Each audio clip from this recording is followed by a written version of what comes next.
How to skim coat a ceiling beginner's tutorial. I'm going to show you all my favorite tips and tricks for skim coating a ceiling. Alright, so I wanted to give you a quick look at the section that I've already skim coated so you know what it's going to look like. This is a popcorn ceiling. These skim coating techniques will work perfectly whether it's popcorn, knockdown, skip trowel, or even a smooth ceiling that you're wanting to make look new again. So stay tuned for all these tips and tricks. I'll be using my Warner walkboards instead of my stilts because there's so much stuff in this room. Using a 14-inch taping knife and a 16-inch mud pan. You can use a 12-inch taping knife and a 14-inch mud pan if you're more comfortable with that or if that's the tools you have.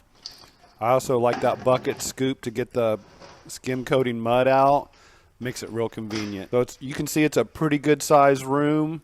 I did one section already. I'm going to slip over here to this side and do this section, and then in the next video I'll show you how I finish it off in the middle.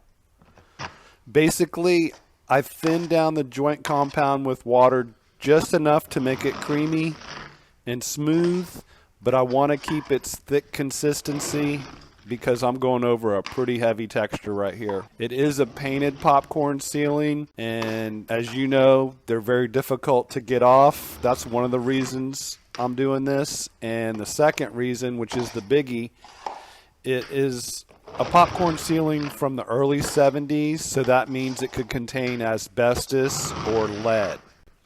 So this encapsulates it, so you don't have to worry about any of those hazardous materials. You don't want to scrape anything before, say, 1982, because what happened was there was a ban on it in 1978, but the EPA allowed all the manufacturers to produce it and keep their back stock. So what happened is they mass produced because they were afraid that their materials weren't going to be as good as the asbestos.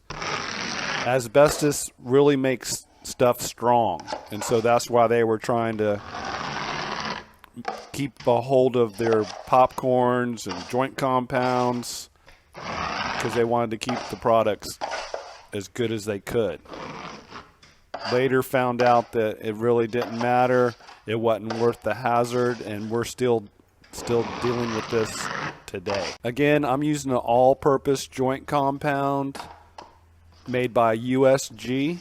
Most of the all-purposes are pretty much compatible with each other, but this is my go-to and favorite one to use. I like using the all-purpose joint compound, especially for the base coat of when I'm skim coating, because it has a lot of glue in it and it sticks way better than, say, the blue lid, which is a lightweight. The lightweight's a lot softer, so it's good for final coats, but not for the base coats. So basically, I'm just getting the skim coat mud up on the ceiling, and then I drop back and go over it once I pretty much run a pan out on the ceiling. So that smooths it out when I go back over it. You can see that I'm placing the joint compound on the knife.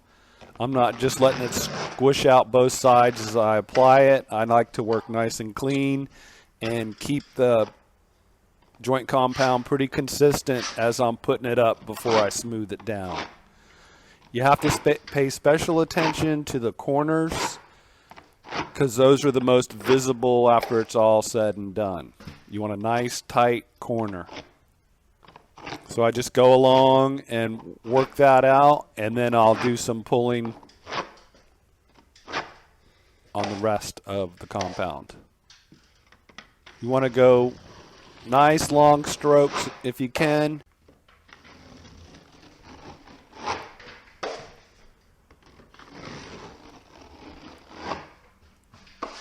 Now I'm putting pressure on the left side and lifting on the right. That's why there's not a line left on the right side. This will keep the minimum sanding, which is what everybody's looking for. So again, Pressure on the left, lifting on the right. You want to keep it at a minimum of going over it because you'll start getting more and more chatter marks, which are those lines you see from the knife hitting the popcorn texture below. Subscribe for more skim coating and drywall tips. Thanks for watching.